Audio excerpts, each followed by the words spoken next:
One of the nice things about Governor Herbert is he really recognizes the impact that the arts have on our economy. It's not just business growth, but arts has to grow along with business. And in a state that the economy is doing really well in, arts has to do well in addition to just business. You can only have so many more corporate offices and business offices without expanding the arts. And the governor has recognized that and been a big advocate. Anytime he talks about STEM initiatives, he always reminds us that it's really STEAM initiatives, and the arts are part of that. And again, I think that's partly him, and I think a lot of that is First Lady, because she's a big advocate for the arts and reminds him that it's STEAM, not STEM. Well, first of all, the governor deserves this award because he's very supportive of the arts, and in all that he does as governor, the quality of life here in the state of Utah, he understands that and is very encouraging of what the arts do here. A lot of people don't know what a talented musician he is. He'll sit down at a piano and wow people with his music, and he has so many skills that most people just don't know about. And then his family. I mean, his kids and his daughters-in-law and others, granddaughters, are very, very musically gifted. You could put together a double quartet probably as his family that could outperform a lot of groups here in this state. They are ultra talented, musically and otherwise.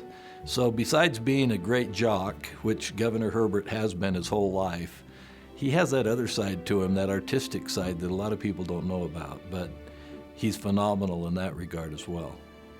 Governor Herbert is one of the most ardent supporters of Utah artists in the state. He and both Mrs. Herbert have a love of Utah artists in every category, from dancers, writers, to visual artists, to music. They really champion Utah artists. When I had the opportunity to serve as Governor Herbert's chief of staff, it gave me many chances to travel with him, not just around the state, but around the country and even the world.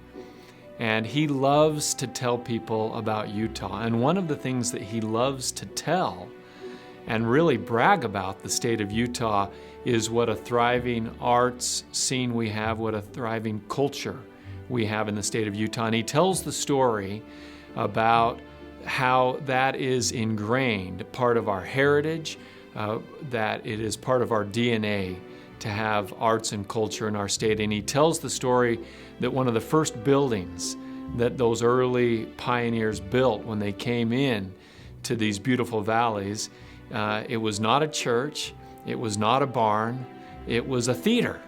And it was a place where they could come together as a community, and we benefit from that heritage today. It's not just a part of our history, it's a part of currently what we're doing in this state. When I look back at why we support the arts, why he supports the arts so much, I think it stems from his childhood. We were both fortunate to be raised in very musical families. And so, we sang in my family, we took piano lessons.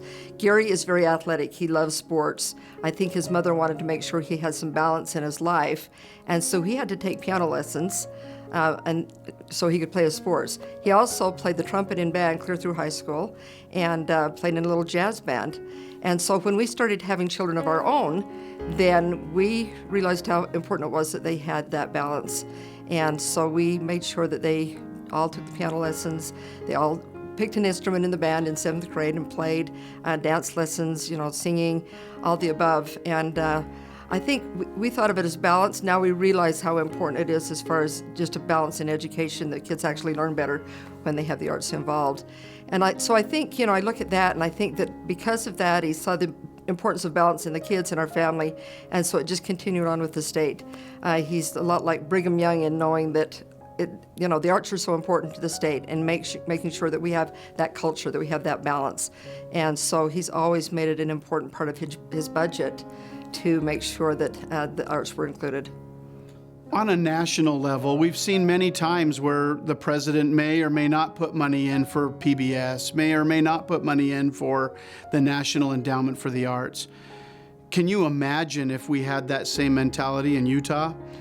We're so fortunate to have a leader at our helm that is willing to support the arts and put additional funding in his budget for the Utah Arts Council and the Division of Museums. Not just last year, but this year too. We have a governor that loves the arts, that is a patron of the arts, that is an artist himself. I cannot even begin to tell you the number of times that I have reported for work at the Utah Governor's Mansion and have heard piano music playing in the parlor.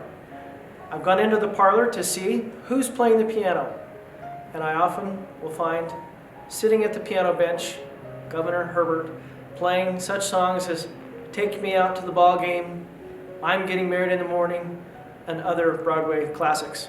Governor Herbert and his wife, the First Lady, are proponents of the arts.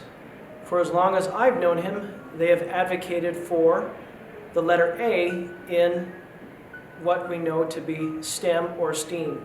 So as opposed to it being science, technology, engineering, and math, Governor Herbert and Mrs. Herbert have always advocated for the addition of A for arts.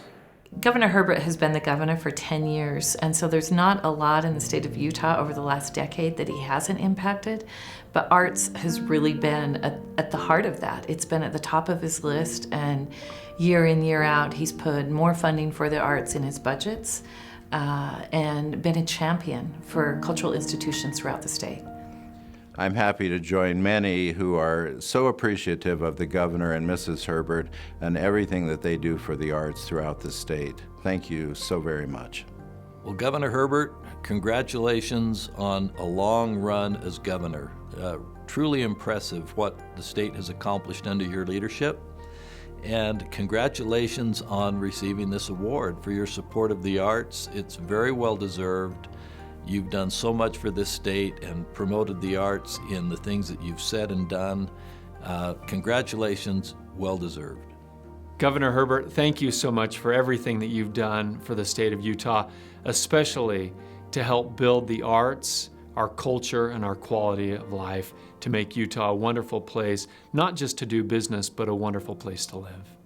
Congratulations, honey. This is a great award for you, and I appreciate that you've made it an important part of our lives, the arts, and so thank you for making an important part of the state also.